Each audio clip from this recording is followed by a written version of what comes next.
And our first guest has a unique story. He's actually from Baltimore, and he is a producer. He's an artist. He's a fashion designer and content creator. Dun, dun, dun. LaCrate is in the building. How you doing, Aaron? I'm wonderful. Ooh. Great to be here. You want to clap real quick or no? Good morning, Baltimore. Good afternoon.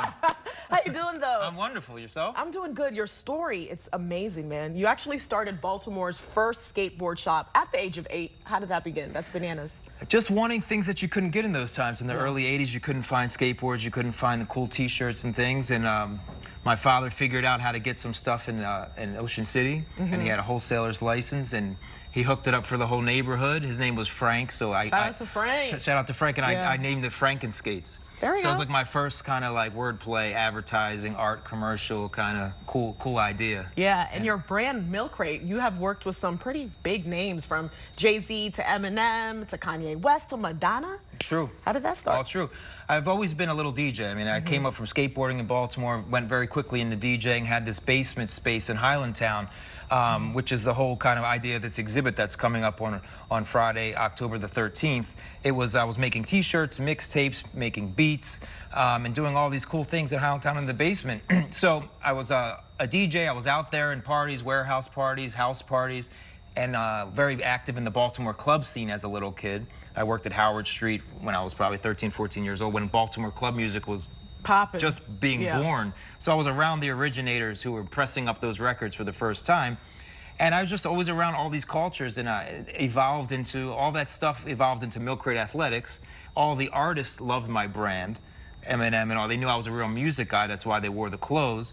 I connected Baltimore to a lot of those guys, and eventually it came around, oh, why don't you make music with us, or why don't you do this? And when the club music popped off for me with BMORE gutter music in 2005 or so, it went global. So I kind of took Baltimore culture global, and everyone would now, at that point, Baltimore club music was hot, and I was the guy doing it from the city, you know? Yeah, and you have an exhibit coming out, right? I do, yes, at the Creative Alliance in Highlandtown, Friday, October the 13th.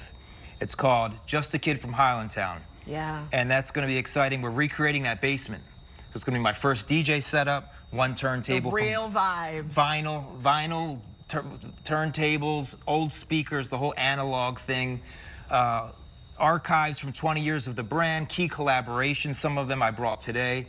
We also just launched BMORE Skateboarding Company, which is kind of a local brand that's really for the kids in Baltimore. Yeah, so there's a lot I going always say this, you know, speaking of Baltimore, there's just so much talent and creativity in the city. I've been to so many places, but Baltimore has its own unique energy. So your upbringing, how has Baltimore really influenced you as a creative? Oh, man, I was a kid on the street, you know, as of 8 years old.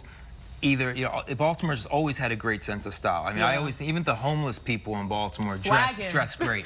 and you know, you're always just picking these things up. And as a kid, you're on the street, you're skateboarding, and I mean, you're around, you know, you're seeing what the drug dealers are wearing, you're seeing what your friends are wearing at the surplus store, and kind of all that fuses into your own personal style. And Baltimore's just always had great style. I mean, I always say, even the neighborhood, Highlandtown specifically, but I went all over. I was downtown, I was everywhere as a kid.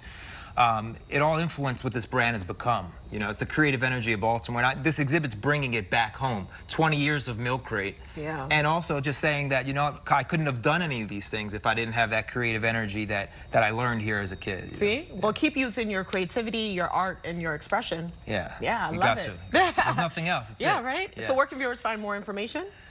Everything is on www.milkcratenyc.com. On Instagram is MilkcrateNYC, Twitter MilkcrateNYC. You know, Aaron LaCrate. It's all on Facebook. You know, let's connect. You know, let's connect. I'm helping. You know, I like if you have, the whole point of the exhibit is it's a family thing. Yeah. This is about. I was a little weird kid that people didn't know what to do with. I was a skate rat, and I wanted to be a DJ. To the weird kids. Yeah, there was no DJs then. Yeah. You know, imagine being a little DJ in 1985 in Baltimore City. There's not a whole lot of hip hop didn't even really exist. Exactly. So this exhibit is it's a family function. Bring the family. If your kids, it's gonna be bring the kids. If your kids wear Thrasher, or Vans, just bring them out. Thank you so much. Bring them. I feel like me and you could talk all day. We could. We could.